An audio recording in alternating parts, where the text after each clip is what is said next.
voyage extraordinaire dans la science, faire entrer les sciences dans notre radio. Voyage extraordinaire dans les sciences, une codiffusion Radio Laser et le site web culturel breton unidiver.fr. Bonjour, alors aujourd'hui nous abordons un sujet qui est un petit peu, très peu familier plutôt, avec le grand public. C'est ce qu'on appelle le traitement du signal. Et notre invité aujourd'hui est le professeur Lotfi Senadji. Bonjour Lotfi. Bonjour Jean-Louis. Nous nous connaissons depuis un certain temps, donc nous allons nous tutoyer, bien entendu.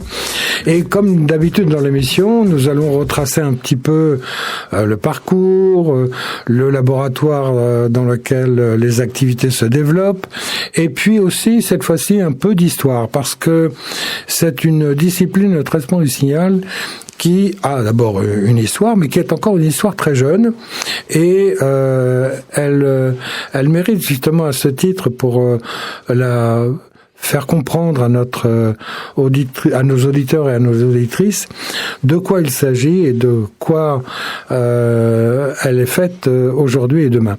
Alors, Lotfi Senadji, vous venez d'où ? Je viens du Maroc, voilà, je suis né au Maroc. J'y ai poursuivi ma scolarité primaire, secondaire et mon premier cycle universitaire. Donc j'ai fait des études dans le domaine des sciences mathématiques et donc sur les bancs de l'université à Rabat. Et s'est posée la question des poursuites d'études en vue d'un second cycle, puis un troisième cycle. Et à l'époque, en fait, c'est l'électronique qui était vraiment en plein essor. Et finalement, je m'étais dit, tiens, voilà quelque chose que je devrais découvrir, explorer. Et il se trouvait que finalement, il n'y avait pas de formation d'électronique au Maroc. Et j'ai tout naturellement cherché à voir dans quelles universités françaises je pourrais poursuivre mes études. Et donc j'ai déposé des dossiers de candidature, c'était comme ça à l'époque, envoi par courrier postal. J'ai adressé plusieurs demandes dans plusieurs établissements universitaires et finalement c'est l'université de Rennes 1 qui m'a répondu en premier. Et donc voilà l'arrivée en Bretagne. Ce chemin-là d'hier, donc qui remonte à un certain temps, est-ce que c'est encore praticable aujourd'hui par les jeunes Marocains ou est-ce que c'est plus difficile ? Je pense qu'il est toujours praticable, mais certainement un peu plus difficile qu'à l'époque où... Est-ce que c'est lié à la langue ? C'est lié à la langue, effectivement. Moi, j'ai eu l'opportunité de mener mes études en partie en arabe et en partie en français. Donc, je n'avais pas de difficulté de langue ou de compréhension de ce qu'est...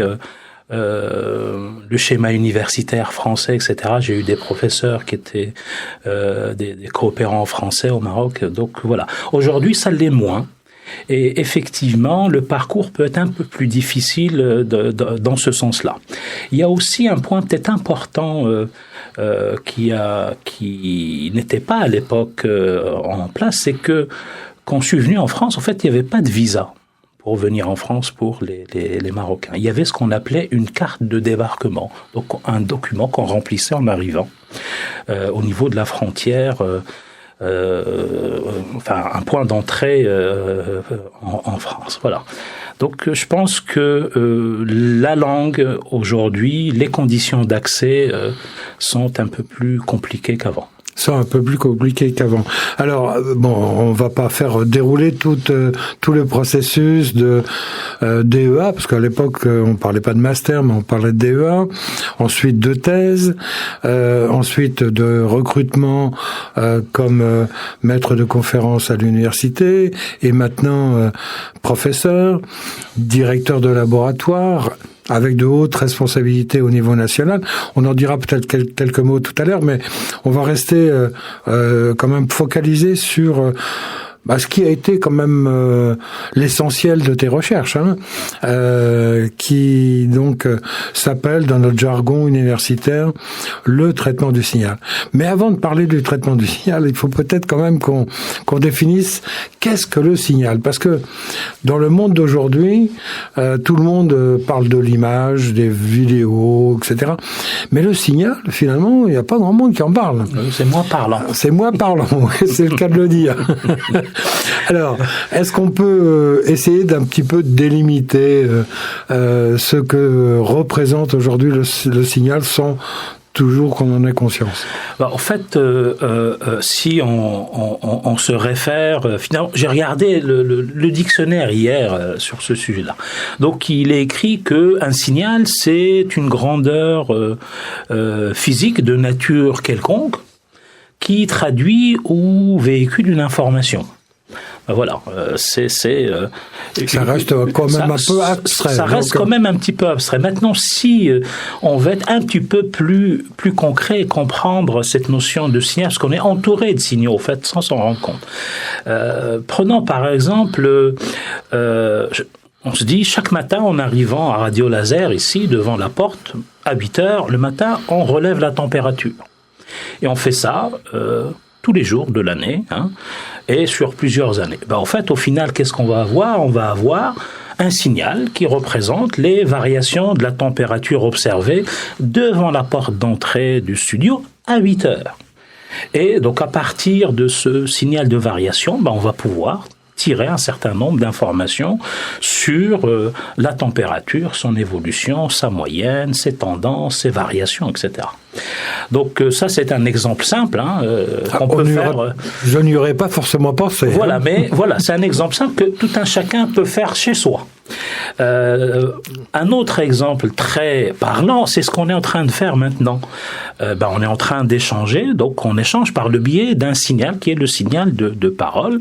Donc on est à la fois émetteur de ce signal-là, par nos cordes vocales, mais on est aussi récepteur du signal par le biais de nos oreilles, qui finalement servent de capteurs, et notre cerveau, c'est au fait le système qui permet de traiter cette information, donc de rendre intelligible ce qu'on est en train de dire.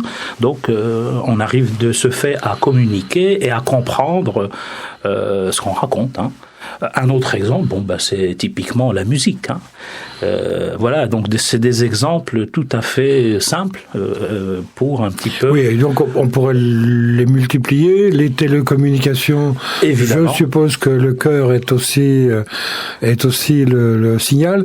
Le corps humain, il est aussi rempli de bruit. Exactement, il émet des bruits qui traduisent des fonctionnements de certaines structures corporelles. Je pense aux valves cardiaques, par exemple. Oui, ou encore plus, je dirais, prosaïquement, on voit tous à la télévision des films qui sont où il y a des urgences médicales, etc. Et puis, on entend le fameux bip, bip, bip, bip, bip. En fait, c'est le bip, bip, bip, il vient de quoi? C'est le signal cardiaque qui est enregistré. Et finalement, on détecte ce signal-là, une composante particulière, et on va mesurer les battements cardiaques. Voilà, donc ça c'est à la fois un signal qu'on traite et on restitue une information qui est le rythme cardiaque. Donc, nous savons un petit peu mieux maintenant ce que couvre le signal, et effectivement, il est partout, en fait, partout autour de nous, en nous d'ailleurs aussi. Et donc, le traitement du signal comme discipline. Alors, l'histoire est jeune, en fait. C'est proche de l'informatique, d'une certaine manière, sauf peut-être que l'informatique était un petit peu plus ancienne, c'est pas sûr. On a compté, bien sûr, il y a des machines à compter qui remontent quand même à l'Antiquité, certainement, sous une forme très mécanique, d'ailleurs. Mais le traitement du signal, les premiers pas en traitement du signal, à quoi ça Alors, quand ça remonte. Donc, en fait, pour le traitement du signal, finalement, on va chercher à exploiter ce signal-là, d'abord en essayant de le nettoyer quand il y a du bruit. Hein. C'est comme pour nous, quand on n'entend pas bien, qu'est-ce qu'on fait? On tend l'oreille. Donc, ce qui permet finalement de mieux recueillir ce signal-là. On va chercher à l'analyser pour en extraire des constituants élémentaires, des caractéristiques, identifier les liens entre ces caractéristiques et reconstruire les éléments essentiels du signal.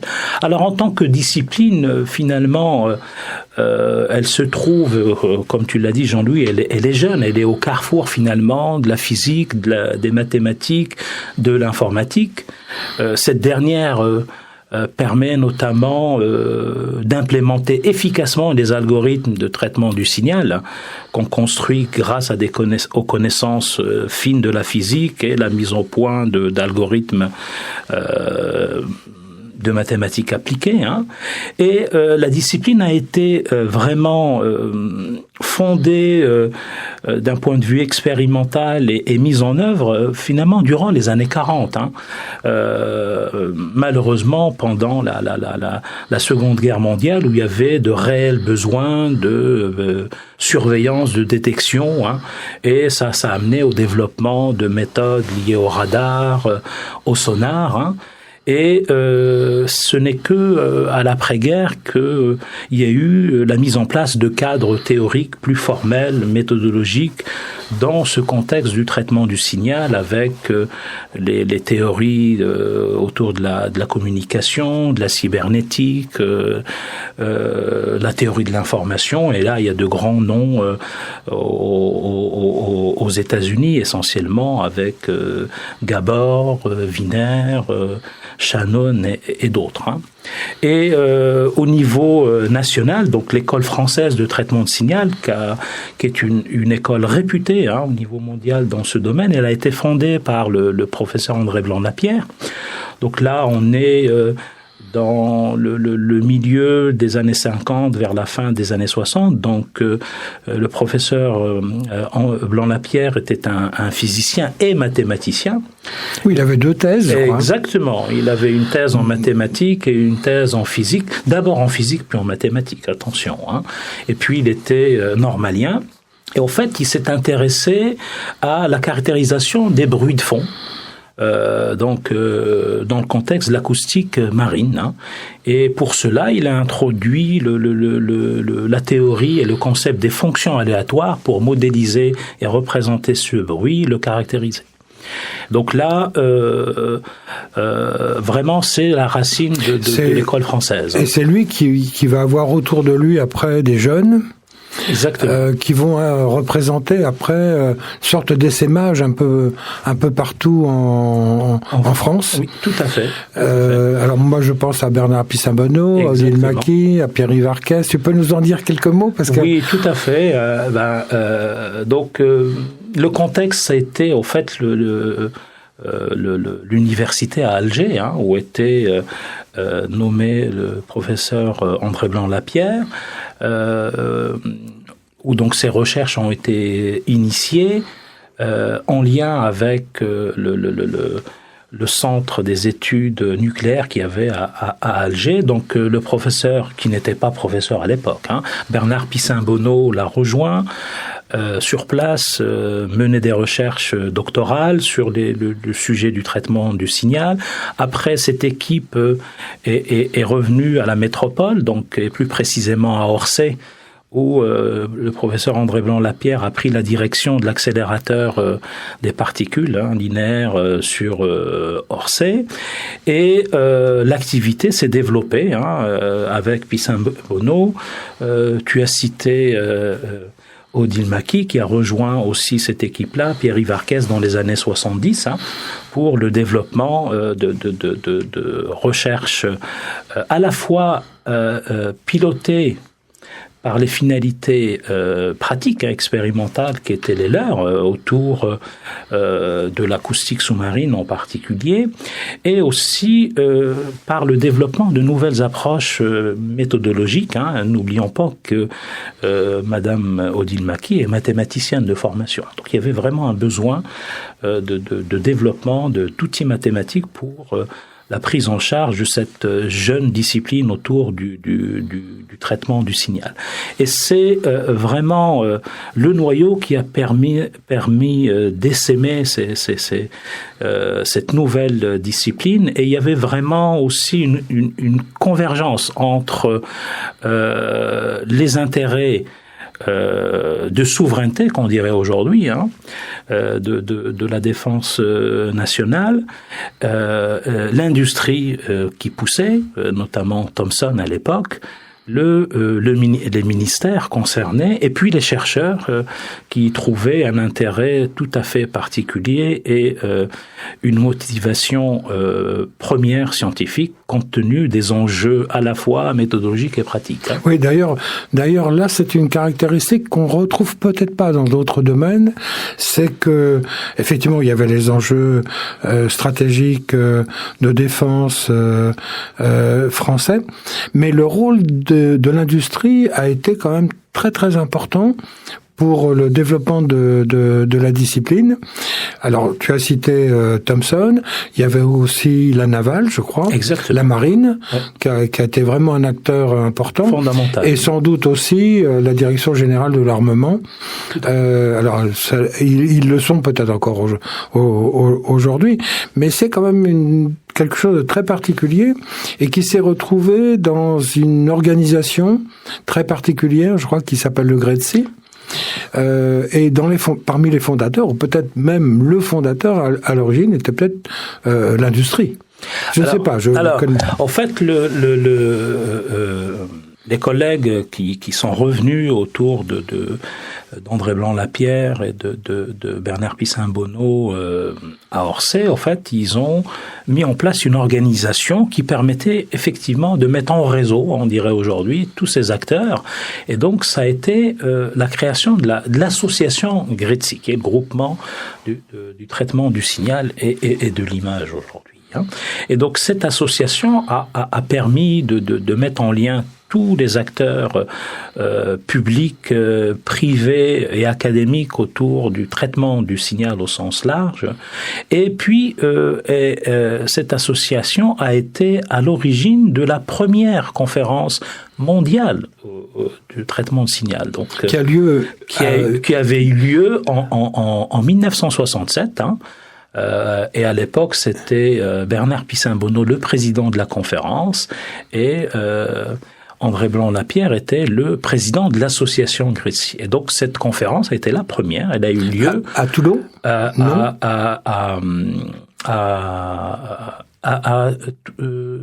je crois que c'était déjà à Juin-les-Pins. Donc dans le sud, donc en lien étroit avec l'industrie et la marine nationale. Cette conférence, en fait, donc c'était la première en 67, elle est toujours vivante et même très bien vivante, représentée et active. Elle permet d'unir toute la communauté nationale autour de cette discipline-là. La dernière conférence, c'était à Strasbourg, la dernière semaine du mois d'août dernier. Donc voilà, et c'était la 30e édition de cette conférence. Alors autour de cette association, on va revenir évidemment sur le fond après au traitement de signal, mais autour de cette association, il y a eu des initiatives, il y a eu une revue, il y a eu une école aussi qui a été créée. Tout à fait. Sont-elles toujours actives aujourd'hui ? Alors, en lien avec l'association, effectivement, il y avait eu une revue qui s'appelait Traitement du signal, qui malheureusement, n'est plus disponible aujourd'hui, mais c'est certainement qu'il y aura une nouvelle initiative dans ce sens-là. Il y a une école, c'est l'école de Peiresc, qui est toujours vraiment à la pointe de la formation par la recherche pour les doctorants et postdoctorants. Donc c'est une école qui a lieu tous les ans et qui aborde des thématiques qui réunit quoi, des doctorants en cours de thèse, Voilà, c'est doctorants, postdoctorants, et les intervenants sont des référents dans leur domaine et qui viennent pour donner des cours, hein, dans cette école. Alors, je parlais tout à l'heure d'essaimage, parce que ce noyau de départ qu'on vient d'identifier, là, en fait, il s'est aussi délocalisé un peu partout dans les universités françaises. Tout à fait. À Grenoble, je crois. À Grenoble, à Rennes aussi. À Toulouse, certainement. À Toulouse. À Lyon. À Lyon, à Toulon, bien sûr, hein, où il y avait la DCN dès le départ. Effectivement, petit à petit, hein, ça a essaimé avec la mise en place de formations. Donc, tout à l'heure, tu parlais de DEA. Donc, typiquement, à Rennes, on a eu la chance de voir le traitement du signal prendre une place importante à côté des disciplines plus anciennes, la physique, la chimie, les mathématiques, bien sûr. Donc, avec l'arrivée de Pierre-Yves Arquès ici en Bretagne, et c'est certainement lié, hein. André Blanc-Lapierre a été le directeur général de l'école Supélec à Paris, et donc dans le début des années 72, il y a eu la création à Rennes de Supélec Rennes, où Pierre-Yves Arquès aussi enseignait, hein, en plus que d'enseigner à Rennes, hein, et le développement de la recherche dès la fin des années 60 dans ce domaine-là à Rennes. Alors pour donner une idée justement du paysage et de l'action qui a suivi ça, évidemment, tu viens de mentionner Supélec Rennes, mais il y a eu après Télécom Bretagne, mais il y a eu aussi et surtout le CCETT, le Centre national d'études télécommunications de Lannion, dont on voit sur le terrain breton quelle a été l'importance du point de vue à la fois industriel et développement économique. Tout à fait. Et donc ça en revient à la notion d'État stratège finalement qu'a voulu développer cette discipline et les technologies associées et l'industrie. Donc, et en particulier, c'était les télécommunications, donc en Bretagne avec le CNET à Lannion à l'époque, hein,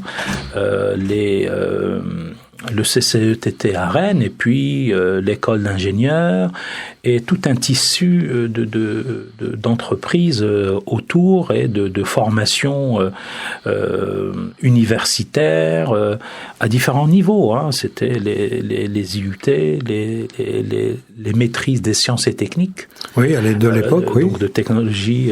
Les MST, la fameuse MST-TI, hein, pour traitement de l'information, les DEA, et puis les premières mentions de thèse, hein, avec des mentions de thèse en traitement du signal et télécommunications, notamment dans l'Ouest. Hein. Donc c'est devenu une discipline à part entière, au même titre que l'informatique, les mathématiques.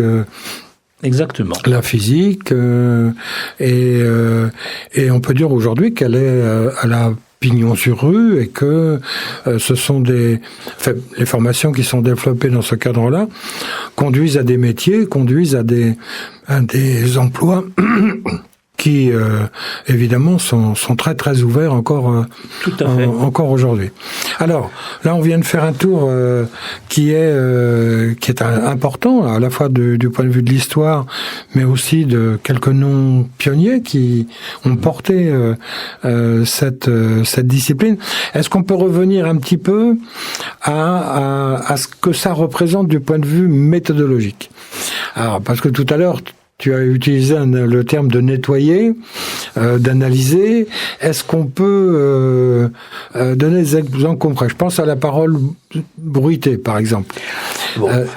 Alors peut-être soit la parole bruitée, ou aussi la musique, hein. Je pense que une façon simple de se représenter cette notion des bruitages, c'est si on prend l'exemple de la musique, hein, on a tous entendu de vieilles anciennes musiques avec des bruits de grésillement, etc. Et puis on voyait plus tard, dans les années 2000, etc., des éditions de ces mêmes musiques en disant qu'elles ont été restaurées. Et effectivement, quand on écoute, voilà, on a une meilleure qualité sonore, et donc cela est dû aux algorithmes de traitement du signal qu'on a pu développer pour permettre d'isoler le bruit. Si on n'arrive pas à complètement l'annuler, de l'isoler et puis de le réduire et accentuer finalement le signal utile, donc ce qu'on voudrait entendre, la musique, les paroles des chansons. Et donc ça s'applique aussi à des enregistrements sonores, qu'on peut effectivement restaurer de la même façon. Un autre exemple de restauration, mais là on bascule dans l'image, c'est les films. On a tous vu des films restaurés qui au départ étaient en noir et blanc et qu'on les redécouvre en couleur. Donc voilà, donc tout ça c'est au fait des techniques de traitement du signal qui sont mises en œuvre en pratique pour répondre à des besoins concrets et dont on voit l'impact tout autour de nous. Peut-être qu'on ne le perçoit pas toujours, mais il est là. Alors, on peut prendre quelques termes familiers pour les traiteurs de signal, comme on dit, et essayer de donner des exemples concrets qui permettent de comprendre ce qu'ils signifient. Alors, il y a le mot détection, par exemple. Qu'est-ce que ça veut dire? Parce que c'est un mot, je dirais, quasiment générique dans le traitement du signal. Qu'est-ce que ça veut dire, détection? Alors, peut-être sans en donner une définition formelle, c'est finalement c'est détecter la présence d'un événement au sein d'une observation, donc d'un signal qui se déroule dans le temps. Et un exemple simple, c'est le battement cardiaque finalement. Oui. On a un signal électrique qu'on produit tous, qui est le signal cardiaque, et on va chercher à détecter est-ce que notre cœur bat. Finalement, ça revient à détecter un événement particulier qui est le plus facile à détecter dans ce signal-là. C'est une onde qui est la plus ample en amplitude, et en fait, quand on détecte sa présence, c'est-à-dire on arrive en analysant le signal de dire oui, elle est là, on va émettre un son, donc comme on disait tout à l'heure, un bip, qui signifie qu'il y a un battement cardiaque. Alors, c'est bien, mais peut-être qu'on veut un peu plus. Alors, il paraît que le mot reconnaître, voilà, il a peut-être un sens exactement, un petit peu plus riche. Oui. Donc voilà, c'est un bon exemple encore, le signal cardiaque, parce que finalement, le signal cardiaque, il est constitué non pas d'une seule onde, mais de plusieurs ondes. Si on veut simplifier, il y en a 3, pour faire simple les choses. Donc finalement, quand on va chercher à détecter ces ondes, en fait, la notion de détecter, c'est dire est-ce que c'est présent ou pas. Est-ce que la lumière est allumée ou pas. Voilà. Après, la notion de reconnaître, ça va être un processus plus élaboré d'une certaine façon. On va dire, oui, ce phénomène, il y a quelque chose, et la chose qu'on a détectée, c'est telle chose. Par exemple, oui, la lumière est allumée, et c'est une lumière blanche. Parce que la lumière peut être allumée, elle peut être rouge. Donc voilà, donc ça, l'idée de reconnaître, c'est de permettre de caractériser ce qu'on a détecté, et lui associer une étiquette, d'une certaine façon. Mais alors, ça ne suffit pas encore. Si on est dans la médecine, on veut savoir si c'est normal ou anormal. Voilà.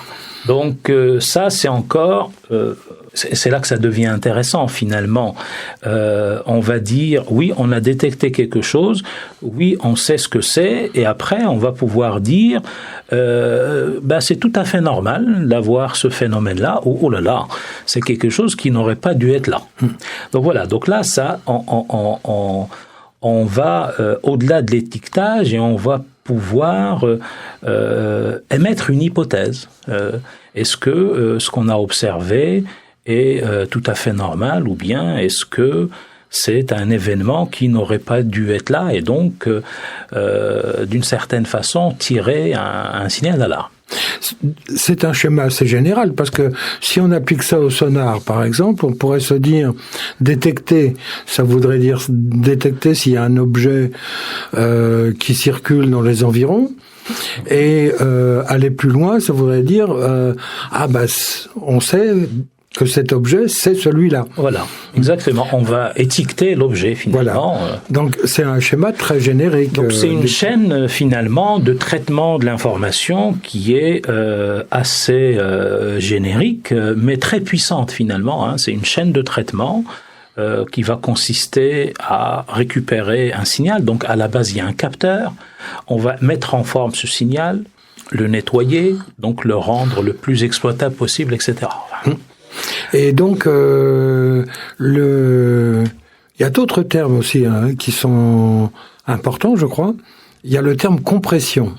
Alors, que veut dire compression ? Alors, c'est aussi le traitement du signal. Oui, tout à fait, tout à fait. Et cette notion de compression, elle peut-être, elle n'est pas perceptible par tout le monde, mais tout le monde la comprend aisément, ne serait-ce que, encore une fois, c'est toujours ça le plus parlant, c'est par l'imagerie. On prend tous finalement des photos avec nos téléphones ou des caméras, et finalement on se rend compte des fois quand on va acheter une caméra qu'on peut prendre une photo de telle taille en mégabits. Hein. Et en fait, l'idée derrière, c'est comment on va comprimer cette image qui, en réalité, elle a une définition très importante. Hein. Comment on va chercher à réduire la taille de cette image pour que, elle puisse être stockée plus facilement, et que on perde le moins possible d'informations par ce processus de compression. Donc c'est au final, si on se réfère à des exemples liés aux images qu'on peut prendre en photo, hein, on a tous fait l'exemple, hein, on prend une photo, puis on essaie de l'agrandir localement pour voir un détail, et à un moment, à force d'agrandir, finalement, on voit des petits carrés. On voit des petits carrés. Bon voilà. Donc ça, c'est typique ce qui arrive avec la compression, c'est qu'au final, on a découpé cette image en petits carrés, et chacun des carrés, finalement, a vu son amplitude diminuer pour que on puisse garder le contenu pertinent, aussi fidèle que possible, mais ne pas avoir une image d'une très grosse dimension pour des objectifs de stockage, de transmission, et finalement de gain d'énergie d'une certaine façon dans la manipulation de ces objets-là. Alors, si on continue encore dans le vocabulaire, hein, on entend parler de crypter, de tatouer. Ça aussi, ça fait partie du traitement du signal. Exactement. En fait, alors crypter. Encore une fois, je pense que crypter. C'est transformer le signal de façon à ce qu'il soit pas. Finalement, crypter, c'est quelque chose qu'on peut facilement comprendre. C'est faire en sorte que le message que j'envoie ne soit lisible que par ceux à qui il est destiné. Et finalement, je vais essayer de rendre ce message ou ce signal-là non perceptible ou non lisible ou non intelligible par on serait tenté de dire par le commun des mortels, sauf la personne à qui il est destiné, qui lui aura la clé pour pouvoir finalement le décrypter et le récupérer. Donc, on voit bien l'utilité de tout à fait de ce type de transformation sur les signaux. Le tatouage, c'est pas tout à fait la même chose. C'est le tatouage finalement, on peut le voir comme étant et on va lier les deux, ça va peut-être être simple à comprendre. Imaginons donc j'ai crypté une information, un signal, je l'ai envoyé, mais en cours de route, malheureusement, quelqu'un de malveillant a pu intercepter ce signal-là. Puis il l'a modifié. Et il l'a transmis à la personne à qui, moi, initialement, je voulais envoyer ce signal. Bon, peut-être que la modification a été malveillante et finalement, celui qui reçoit le signal va pas comprendre ou va comprendre quelque chose que, initialement, je mentionnais pas dans ce signal-là. Alors, le tatouage, l'intérêt, c'est finalement la personne qui va envoyer ce message crypté, en plus de le crypter, va insérer dedans un certain nombre d'indicateurs qui, si ce signal est intercepté et modifié, en fait, ces indicateurs vont être modifiés eux-mêmes. Et donc, la personne qui reçoit le signal pourra aller, donc une fois qu'il l'aura décrypté, il pourra aller voir est-ce que ces indicateurs qui ont été insérés, est-ce qu'ils sont toujours intacts ou pas. Et donc, c'est ça l'idée de base. C'est une preuve d'authenticité, d'une certaine façon. Voilà. C'est une preuve d'authenticité. Alors, je crois qu'on a fait un bon tour d'horizon là sur le traitement du signal.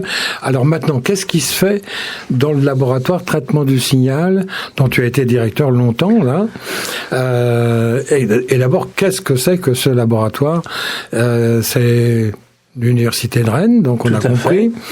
Mais il y a une partie aussi au centre hospitalier universitaire. Tout à fait. Alors, essayons de voir un peu quelle est la photo.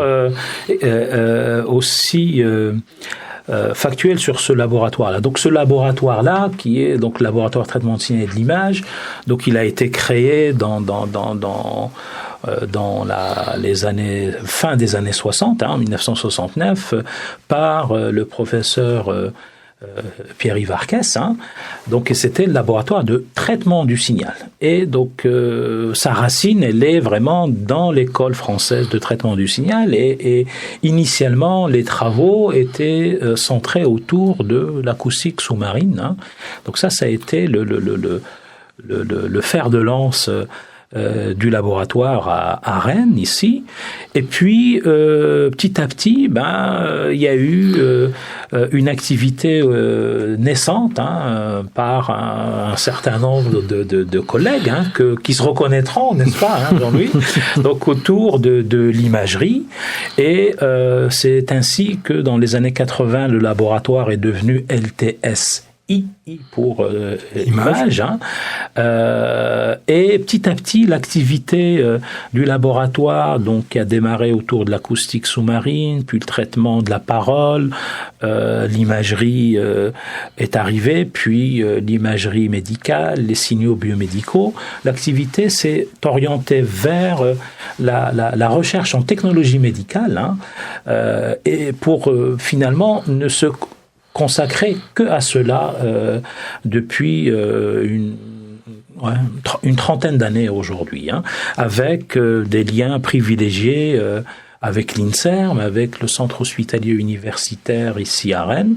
Et donc ce laboratoire aujourd'hui est vraiment pluridisciplinaire, avec des recherches ancrées sur des problématiques de santé et d'aide à la prise de décision à la fois diagnostique et thérapeutique par des approches dites de dispositifs médicaux.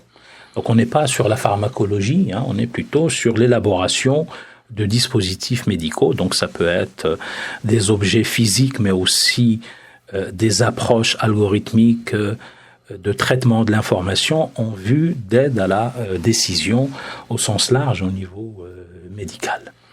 Donc, c'est un laboratoire qui a à la fois des chercheurs d'origine scientifique, au sens traitement du signal, mathématiques appliquées, etc.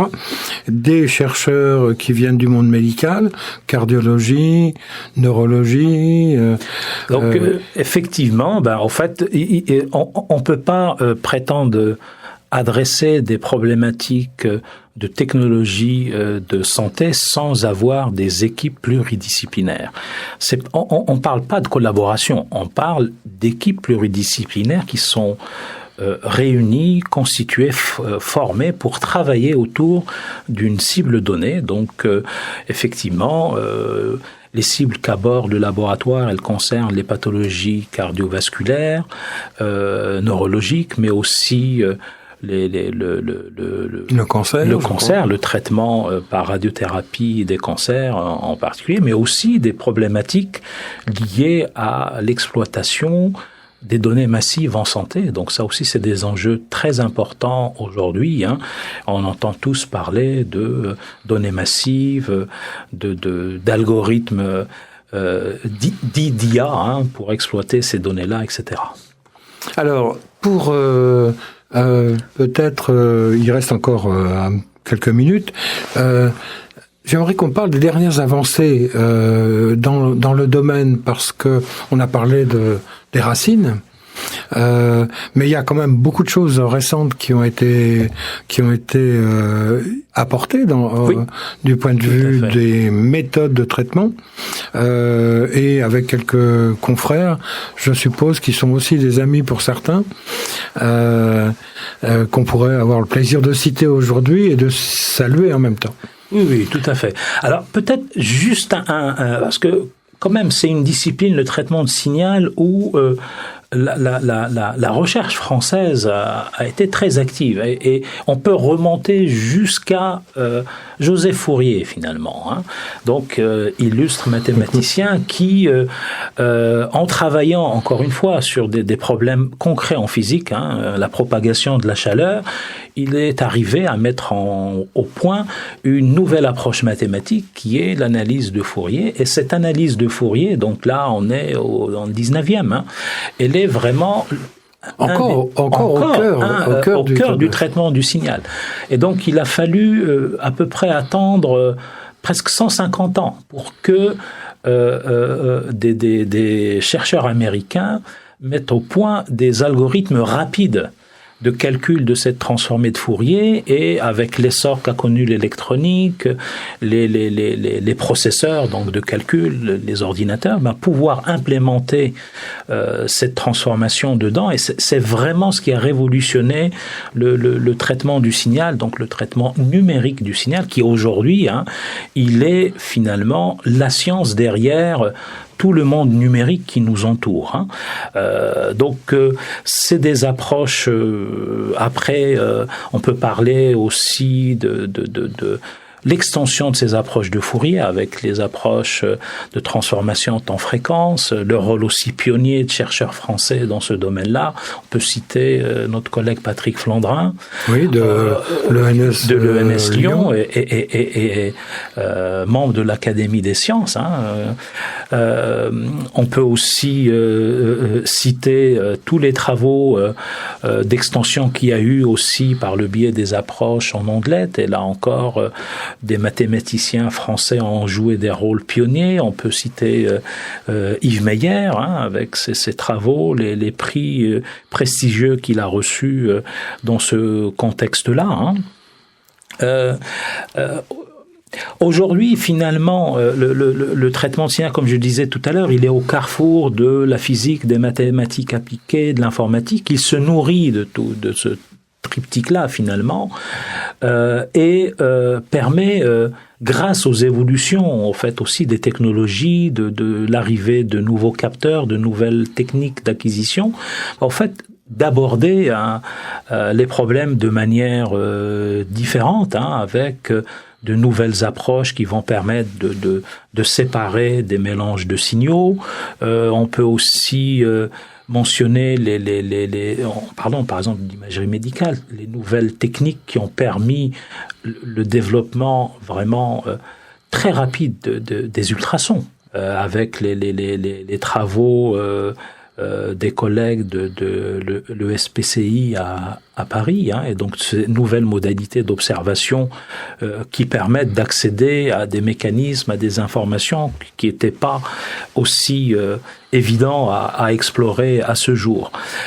Sinon, je pensais aussi en termes de développement, d'approche, de traitement du signal. On a vécu l'arrivée du numérique, avec le traitement numérique du signal. Aujourd'hui, il y a aussi des évolutions qui vont arriver avec tout ce qui sera le traitement quantique du signal. Et donc là, on va arriver sur de nouveaux concepts de représentation de l'information, donc de nouvelles approches de traitement et aussi de nouvelles approches de calcul associées à ce nouveau nouvelles idées ou concepts de représentation. Et là, il y a des enjeux vraiment phénoménaux derrière, parce que on va avoir un saut, vraiment une rupture en termes de capacité, de puissance de calcul, avec tout ce qu'on peut imaginer derrière comme ouverture et de problématiques nouvelles à aborder. Donc, alors, est-ce que ça veut dire qu'il va falloir faire une deuxième émission sur le traitement du signal pour prendre le temps de traiter ça, parce que là on arrive évidemment à la fin de l'émission, donc l'émission Voyage extraordinaire dans le monde des sciences à Radio Laser, en partenariat avec la plateforme culturelle Unidivers. Il est de tradition dans notre émission d'avoir un dernier message, parce que je suppose que le LTSI, comme on a dit, accueille des jeunes en stage, des jeunes qui viennent de 3e ou qui viennent d'autres classes encore. Mais en dehors de ces jeunes collégiens ou lycéens, quel serait le message pour les jeunes qui ont envie de continuer dans l'enseignement supérieur, école d'ingénieur ou université? Quel serait le message que tu souhaiterais leur donner à travers ton chemin, ton expérience et évidemment la réalité aujourd'hui du monde, quoi? Je pense que il faut être curieux et ne pas, je dirais, avoir peur. Parce que c'est, effectivement, on peut se dire, c'est des disciplines qui vont être un peu ardues. Il faut à la fois mélanger des connaissances en physique, des connaissances en mathématiques, en informatique. Mais justement, c'est vraiment très fécond, l'interface de disciplines, et c'est là qu'on peut vraiment avoir des défis à relever au niveau de la recherche, au niveau de la conception de nouveaux objets, et aussi au niveau de l'expérimentation. Donc c'est, je dirais, n'ayez pas peur, allez-y, c'est fécond, et il y a encore tellement de choses à faire dans ce domaine. Eh bien, c'est un beau message de fin. Donc, monsieur le professeur Lotfi Senadji, merci beaucoup pour cet entretien qui permet d'éclairer quand même beaucoup de choses passionnantes, parce que je suppose qu'aussi, là, c'est la passion qui a guidé la vie professionnelle. Et donc, un grand merci. Et donc, à bientôt à toutes et à tous, et merci encore. Merci à toi, Jean-Louis. Au revoir.